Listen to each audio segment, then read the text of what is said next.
Welcome to the B2B Sales and Marketing Hotline. Dialing up the latest tactics and hottest trends. We're here to help you take your B2B game from stagnant to stellar. I'm Emily. And I'm Maryanne. And together, we're ready to answer your burning B2B sales and marketing questions. Each episode, we'll tackle a need-to-know topic in the ever-evolving world of B2B sales and marketing. We'll break it down with actionable takeaways you can implement right away. And because you don't get results without real talk, we're wrapping up every show with a quick Q&A segment. So fire away with your burning questions. Whether you're a seasoned sales leader or a marketing veteran, the B2B Sales and Marketing Hotline is your one-stop shop to take your B2B efforts to the next level.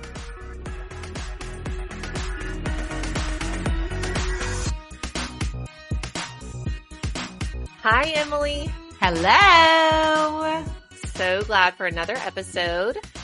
Today we're going to be diving into how to build winning sales playbooks. I really love the winning in here. So it's not just about sales playbooks. It's about effective ones. Yes. Ready to start the combo?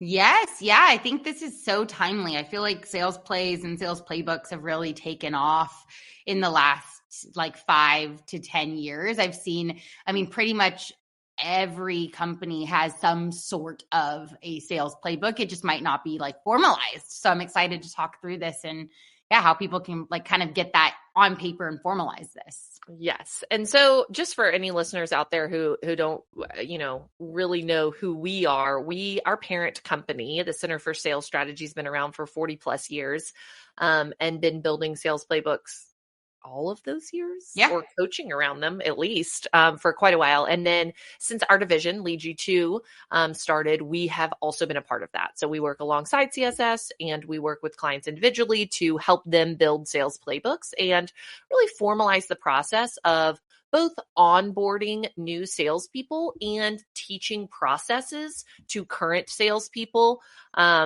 in a standardized place, right? All in one place to go to for questions.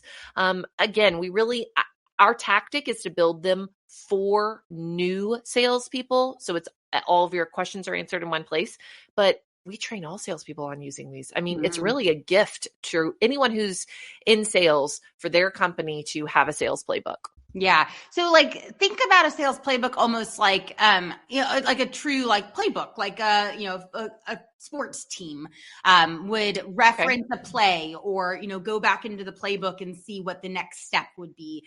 It's really similar to how, we build and how we recommend building sales playbooks, in the sense that the idea is that your seller, or anyone at your company, but primarily sellers, have a next step, right? So whatever it is, whatever they're trying to reference, whatever the play is going to be, they're able to look up and see within that playbook the overarching, overview of the company, the mission, the goals, the employees, who to go to for what, and then also have those individual plays where they can see a specific scenario and how they should handle that scenario. Right. Yep. Specific objections, specific what to do when you get a form filled out on your website, just able to deep dive and know how to take the very next step.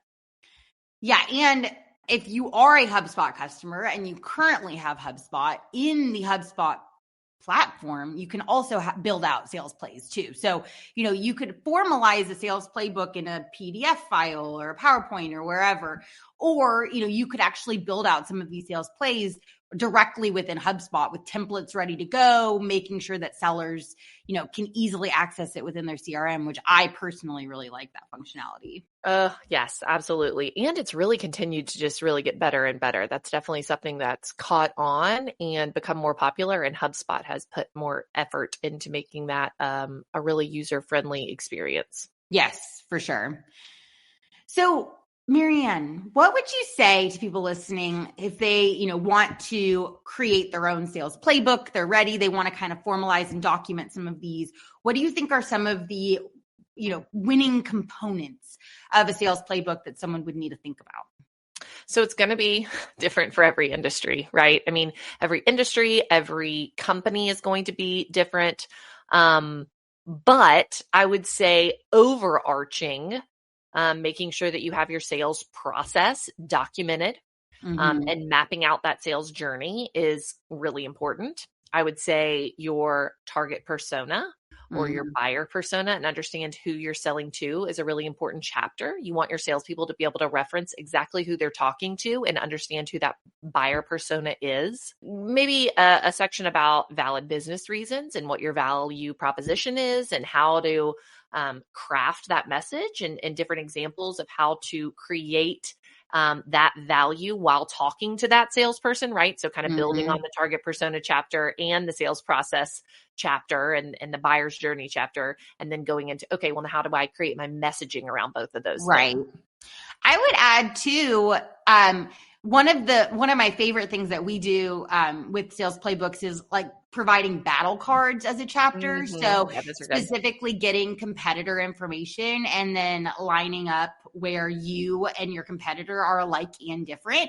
It allows, I think, salespeople to have really easy reference points to objection handling and also just speaking intelligently about their customer or their competitors and what they can and can't do. Love that. Yes. I would also say just sales metrics, like how a salesperson can measure their performance metrics for them, whether that be specific goals for your sales team as a whole or activity goals of knowing how many calls you need to be making, how many appointments you need to be having, how many proposals you need to be presenting per week to be successful. So just a KPIs for sales performance. Yep. And then I'll say one last one too, which would be like the tools and technology that you're required to use as a sales team. Like, maybe information on the CRM you use, or if you have like a, Seamless AI or a Zoom info or any of those, and how you find that information. I mean, I would just lay out very specifically the tech stack that your company uses and what specifically a salesperson might want to use. Cause, first day on a job or referencing back what's available to them, that would be a good like source of truth. Absolutely agree.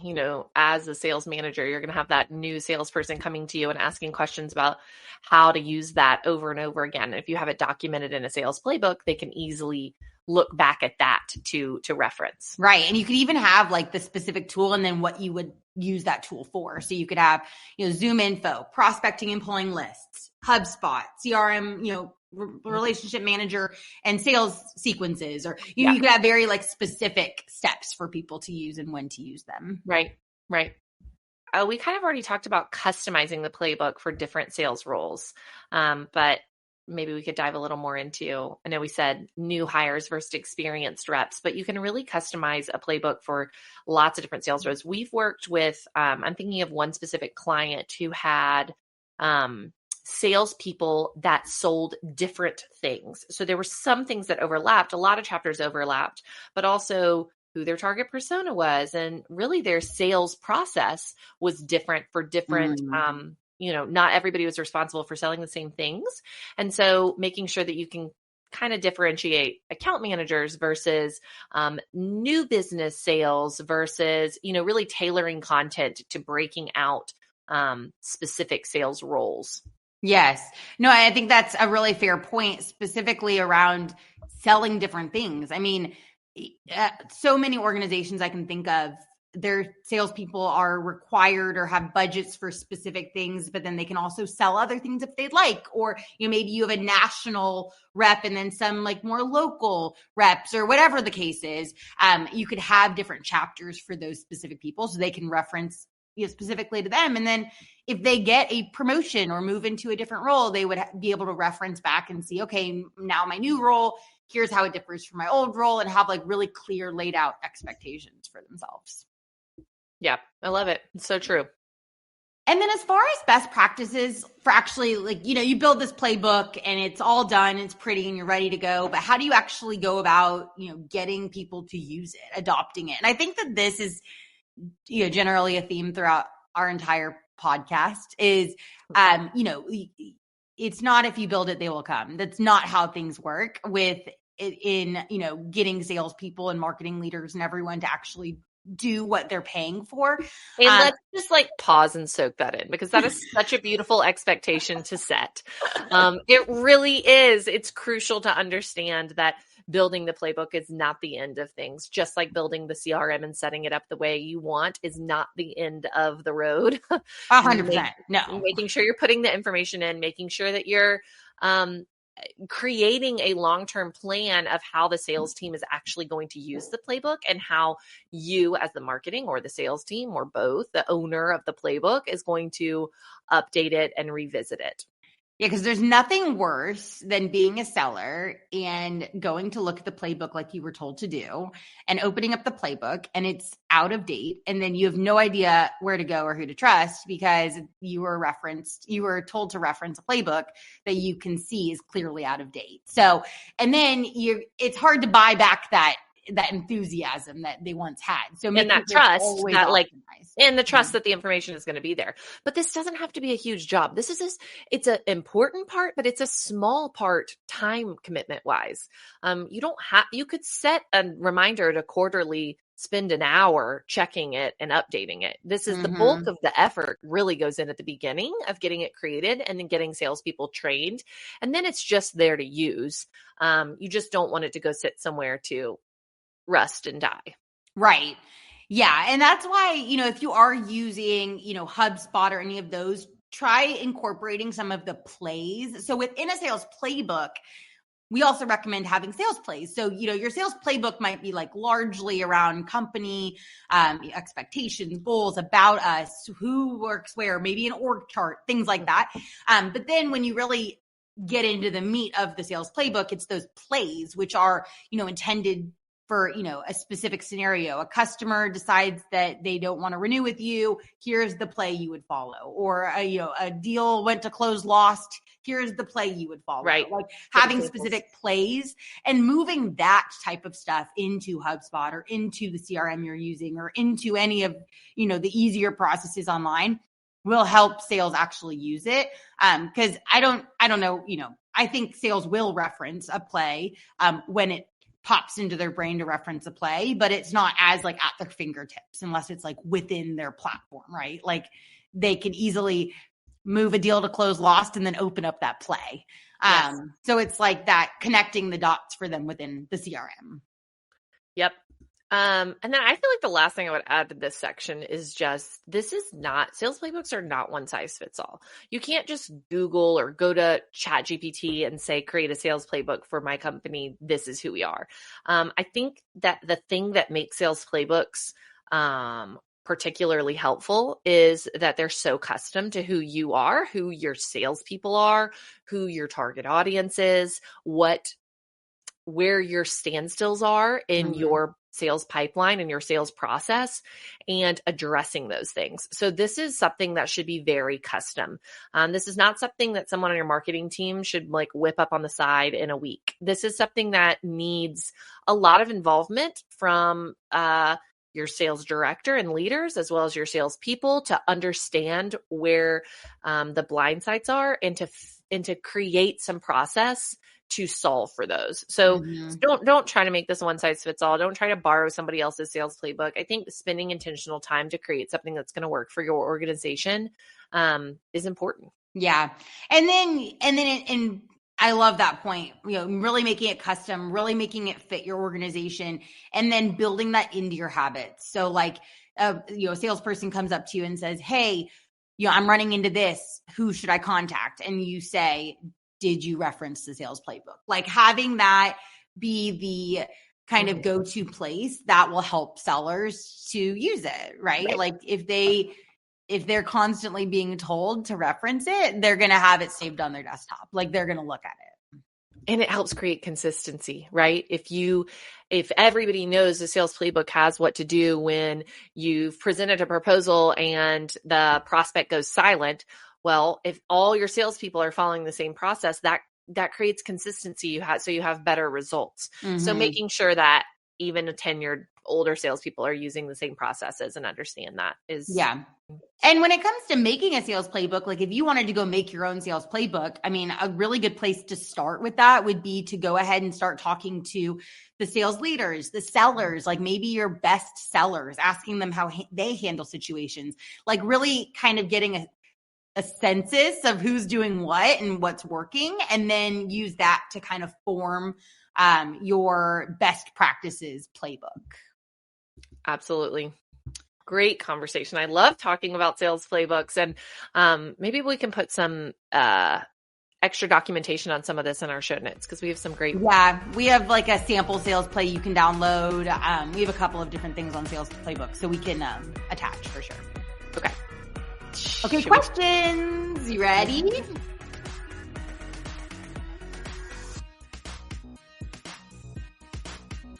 Let's do it. Okay, first question.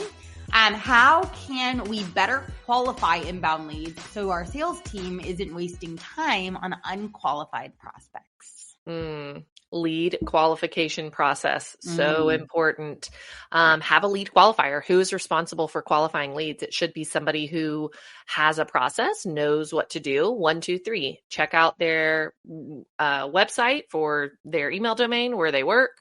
Look at their LinkedIn to see what their job title is. Are they a decision maker? XYZ. You have to create what those things are, but there should be a lead qualifier that gets all the leads and has a process of qualifying or not qualifying, because there is nothing more frustrating than a salesperson getting just dumped any single person who fills out a form on the website who is not a lead necessarily. Yeah. I think it can make them lose trust in the leads too. So they're less like urgently following up with leads. So you want to make sure that leads that get handed to sales are as good as they possibly can be, so that sales is excited about getting a new lead. I would add to Maryanne's suggestion 2 things. So the first thing I would add is to make sure that you are asking the right questions in your forms. If it's like a contact sales form and you require to know, if they're like their website URL, like maybe that's something that you require to know about their business, that would let you know if it's a legitimate business or not. So if they don't have a website URL, you wouldn't work with them. Let's go ahead and ask for it in the form. Things like that. I would get as close to what you need as possible in the form. And, obviously the longer the form, the less likely someone is to fill out. So maybe you prioritize like contact sales forms have everything, and maybe ebook forms are progressive forms where if you found out some information, maybe it asks a new question next time, things like that. The other thing I would suggest is lead scoring. So you can actually build lead scores within HubSpot. I know other platforms too, that you can put in criteria for. Absolutely. If you downloaded this, I give you 5 points, but then if you take another action, I bump you to 10. Like you could have specific lead scores, and then you can determine like, okay, this person is an 8. I'm not going to send them to sales yet until they hit 10. You can have some specific lead score. We should do a podcast episode on lead scoring. That'd be good. I would like that. Okay. Great. Stay tuned, everybody. Brent, add it to the list. Just kidding. Okay. Next question. Hey, Maryanne and Emily, big question here. We're considering switching CRMs, but we're worried about adoption issues. What are the best ways to ensure a smooth transition from our sales team? That is such a fair worry. I think that adoption issues, if not addressed in advance, can cause problems.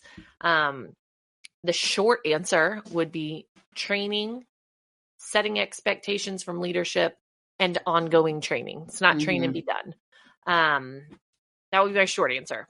I agree. I think the key here is the setting expectations from leadership. I think that if there are Maryanne and I have been in sales. Like we all know sales people's brains. Like it's just one more thing to do unless they see what's in it for them. So, really making sure that leadership is positioning this as a tool for them, for their productivity, for their organization, for their forecast management, but then also holding them accountable, saying, if you don't put in your deals, you're not getting commission. If whoever has the contact in first is the one that gets the deal, like things like that, and having that in your sales playbook, even just to tie this back around, like rules of engagement, having very specific expectations and following those expectations that you've set.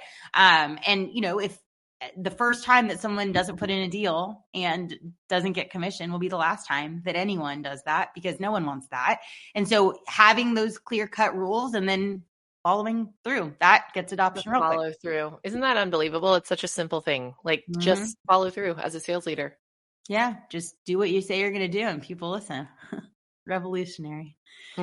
Yeah, I would say that, and obviously, shameless plug, work with an agency like Lead G2. I mean, seriously, when it comes to onboarding and implementation and hand holding throughout and helping you meet your goals, we do that really well. We help train. We have several HubSpot certified trainers on our team. So if you're using HubSpot, thinking about using HubSpot and switching, use Lead G2. Right. I love it. Okay. Well, thanks everybody for listening and tuning in.